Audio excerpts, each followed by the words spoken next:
আজকে আমরা এই সুন্দর ওয়াল হ্যাঙ্গিংটা বানাবো। তো ফার্স্টেই দেখে নিই যে এটা বানানোর জন্য আমাদের কি প্রয়োজন। ফার্স্টেই লাগবে আইসক্রিমের স্টিক, লাগবে পেস্তা সেল, লাগবে গ্লু, লাগবে মোল্ডিং ক্লে, লাগবে অ্যাক্রিলিক কালার আর লাগবে থ্রেড। ফার্স্টেই আইসক্রিমের যে স্টিকগুলো আছে সেগুলোকে ভালোভাবে অর্গানাইজ করে নেব। এরকম প্রজেক্টের ক্ষেত্রে ফার্স্টে স্টিকগুলোকে ভালোভাবে অর্গানাইজ করে নিয়ে তারপর সেটাকে গ্লু দিয়ে ফিক্সড করলে কাজটা অনেকটা বেশি ইজি হয়ে যাবে।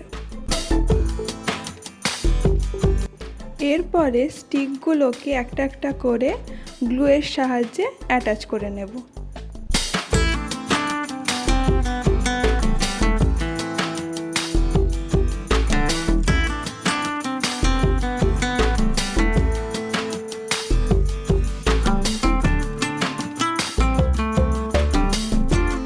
এরপরে বেসটার উপরে ভালোভাবে কালার অ্যাপ্লাই করে নিচ্ছি।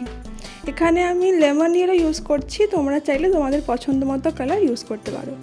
এরপরে পেস্তা সেলগুলোকে নিয়ে গ্লু দিয়ে ফুলের শেপে বেসটার সঙ্গে অ্যাটাচ করে নেব।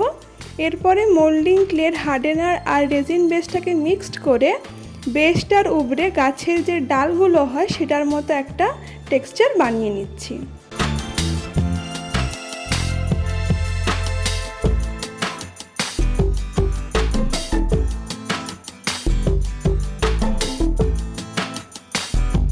এরপরে কিছু পাতা বানিয়ে নেব।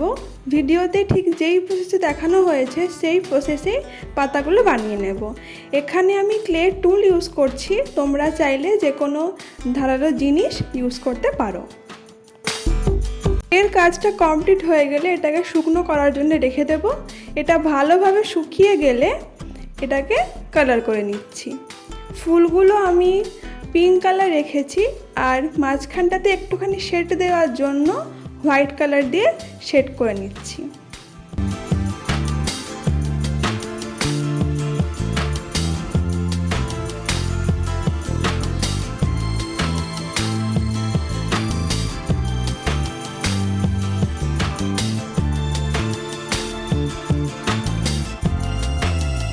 আমাদের বেসটা মোটামুটি রেডি হয়ে গেছে। এরপরে এটার উপরে আমি একটা কোটেশন লিখে নিচ্ছি।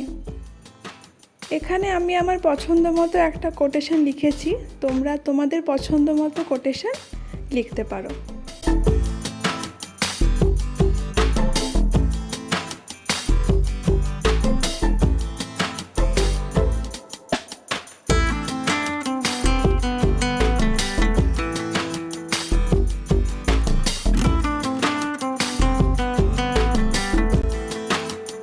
এরপরে একটা কটন থ্রেড নিয়ে টুইস্টেড রোপ বানিয়ে নেব, দিয়ে বেসটার পেছনে গ্লুয়ের সাহায্যে অ্যাটাচ করে দেব যাতে ওয়ালে এটা ভালোভাবে হ্যাং করা যায়।